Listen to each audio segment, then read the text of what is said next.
भारत माता की लीडर, और वो भी लीडर जिसका नाम है जीवन सिंह शेरपुर। जीवन सिंह शेरपुर दाद भाई कोई अनजाना नाम नहीं है, और ये वो शख्स है जो अपनी आवाज दबंगई से सदन में पहुंचा सकता है, और अगर वो नहीं सुने तो सदन को खींच के बाहर ला सकता है। मेरा आप सबसे हाथ जोड़कर और विनम्र निवेदन है कि दाद भाई को एक बार दोनों पार्टियों को छोड़कर निर्दलीय उम्मीदवार के रूप में दाद भाई आपके सामने आए हैं, और आपकी हर लड़ाई इन्होंने लड़ी है, आप जानते ही हैं। तो मैं आपसे निवेदन करता हूं कि जो भी चुनाव चिन्ह दाद भाई का है उस पे भारी मतों से बटन दबाकर दाद भाई को सदन में पहुंचाए। जय हिंद, जय भारत। हमारे बीच में उपस्थित है शर्मा जी डॉक्टर साहब, उनसे भी निवेदन करूंगा कि आप पधारे। डॉक्टर साहब,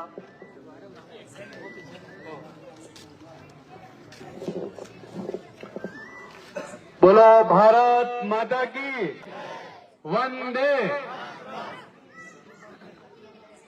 आप सब लोगों से यही निवेदन है कि आज तक आपने नेता देखे होंगे, नेता ही अपने लिए वोट मांगने आए हैं। आज आपका बेटा, आपका भाई, एक सामान्य सा उम्मीदवार जो पूरे प्रदेश में किसी पहचान का मोहताज नहीं है, वो आपके द्वार पे वोट मांगने आए हैं। इसको भारी से भारी मतों से आपको विजयी बनाना है और अधिक से अधिक वोट देना है। पुराने जितने भी उम्मीदवार हैं या चुनाव हुए हैं, उसमें जो लोग हैं जो उम्मीदवारी करते हैं वो आपके यहाँ सिर्फ चुनाव में ही आते हैं और फिर कभी आगे नहीं पूछते हैं।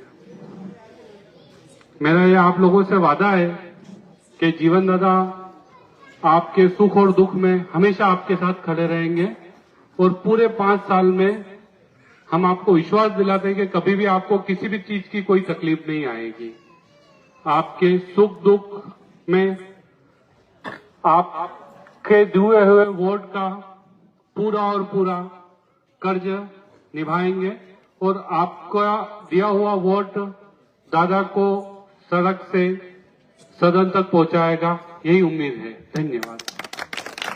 बहुत बहुत धन्यवाद आदरणीय डॉक्टर साहब। अब मैं आमंत्रित करता हूं हम सबके उम्मीदवार, जनता के उम्मीदवार जीवन सिंह जी शेरपुर साहब को कि आप आए और बरगढ़ के सम्मानित मतदाता साथियों को संबोधित करें।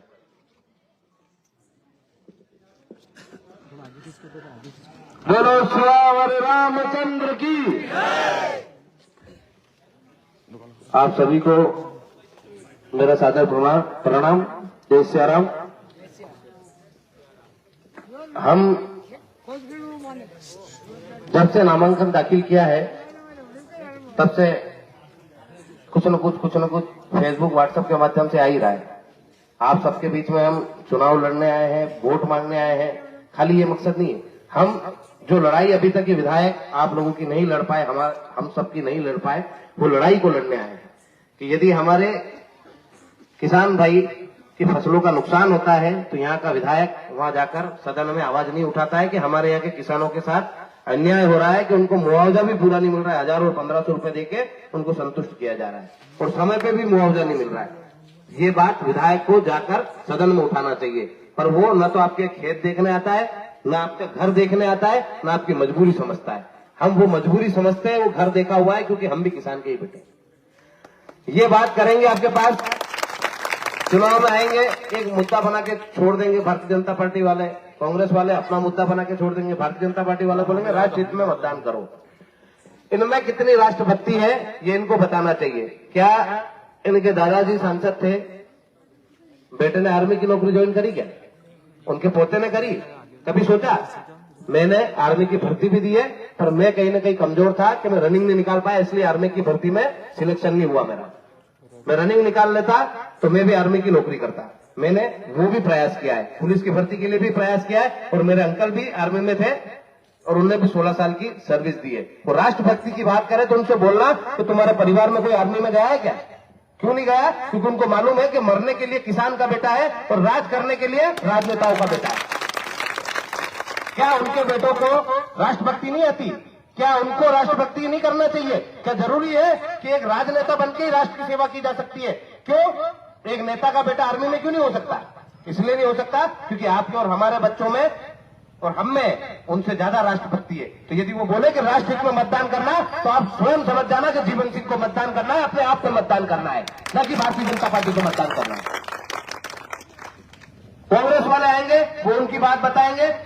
भारतीय जनता पार्टी वालों ने कहा 1000 रुपए देंगे, कांग्रेस वाले बोल रहे 1500 रुपए देंगे। वो हमारी और हमारी बहनों की बोली लगा रहे हैं कि हमको वोट दो, हम 1000 देंगे, हम 1500 देंगे, पर वो हमारे बच्चों के भविष्य के बारे में बात नहीं कर रहे कि हम आपके बच्चों को रोजगार देंगे, अच्छी शिक्षा देंगे, अच्छा स्वास्थ्य देंगे। क्या हमारी बहनों को यह नहीं सोचना चाहिए कि वो हमसे खाली सौदा कर रहे हैं? 18 सालों से उनकी सरकार थी, क्या उनको तब पहले याद नहीं आई कि 1000 रुपए प्रति माह हमको हमारी बहनों को देना चाहिए? 18 सालों में याद नहीं आया? जब उनको लगा कि हमारी सरकार जा रही है और हमारी सरकार चली गई है, तब उन्होंने बोला कि हम महिलाओं को 1000 रुपए देंगे ताकि वो कहीं ना कहीं हमको मतदान कर दे। और कमलनाथ सरकार इस बात से घबरा गई कि ऐसा नहीं हो कि सारी महिलाएं एक साथ भारतीय जनता पार्टी को मतदान कर दे, इसलिए उन्होंने बोल दिया कि 1000 देंगे तो हम 1500 देंगे।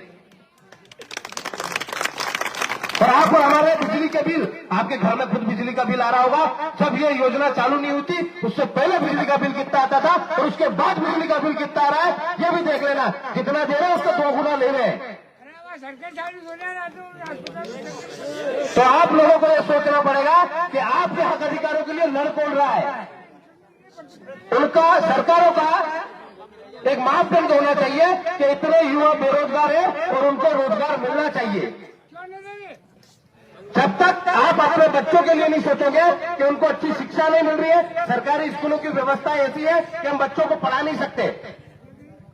आपके यहाँ के सरकारी स्कूल में बच्चे पढ़ने जाते हैं क्या? नहीं जाते। क्यों नहीं जाते? क्योंकि वहां की स्कूल की व्यवस्था अच्छी नहीं है, शिक्षा की व्यवस्था अच्छी नहीं है। अस्पताल, आपके यहाँ इतना बड़ा गांव होने के बाद आसपास में इतने बड़े बड़े गांव है, पर यहाँ प्राथमिक स्वास्थ्य केंद्र तो ठीक है, उप स्वास्थ्य केंद्र भी नहीं है। हम सरकारी अस्पतालों में जावरा जाते हैं, वहाँ इलाज नहीं होता, हमको प्राइवेट अस्पताल में जाके इलाज कराना है। हम रतलाम में मेडिकल कॉलेज में जाएंगे, वहाँ भी हमारा इलाज नहीं होगा। हमको कोई बड़ी बीमारी है कि हमारे परिवार में कोई हादसा हो गया है तो उसको अहमदाबाद या इंदौर रेफर किया जाएगा। हमारे यहाँ कोई व्यवस्था नहीं है और न ही उन्होंने ऐसी व्यवस्था सुधार रखी है। बिल्डिंग बहुत बड़ी बना दी पर उसमें डॉक्टर नहीं है, उसमें काम करने वाले कंपाउंडर भी नहीं है। मशीनें तो है पर मशीन चलाने वाला व्यक्ति नहीं है वहां। तो आप लोगों को ये सोचना पड़ेगा कि आपके हक अधिकारों के लिए लड़ कौन रहा है। वो खाली हमको बेवकूफ बना रहे हैं। 75 सालों से हम किसी न किसी दल को वोट दे रहे हैं, पर किसी ने हमारे हक अधिकारों के लिए बात नहीं करी और किसी ने गरीब व्यक्ति के लिए बात नहीं करी, न उस गरीब का किसी ने भला करा। खाली आप और हमको चुनाव के दौरान आते हैं। आपके यहाँ विधायक जी कितने बार आए हैं ये आपको खुद को पता है। आप सोच लेना कि आपको बार बार आने वाला व्यक्ति चाहिए, आपके दुख सुख में खड़ा रहने वाला व्यक्ति चाहिए, या एक बार वोट मांग के चले जाने वाला व्यक्ति चाहिए। इसी के साथ यदि कोई बोले कि राष्ट्र हित में मतदान करना है, मतलब समझ जाना कि आपका भाई जीवन सिंह खड़ा है और उसको मतदान करना है। आप अपने खुद को मतदान कर रहे हो, जीवन सिंह को मतदान कर रहे हो। बहुत बहुत धन्यवाद।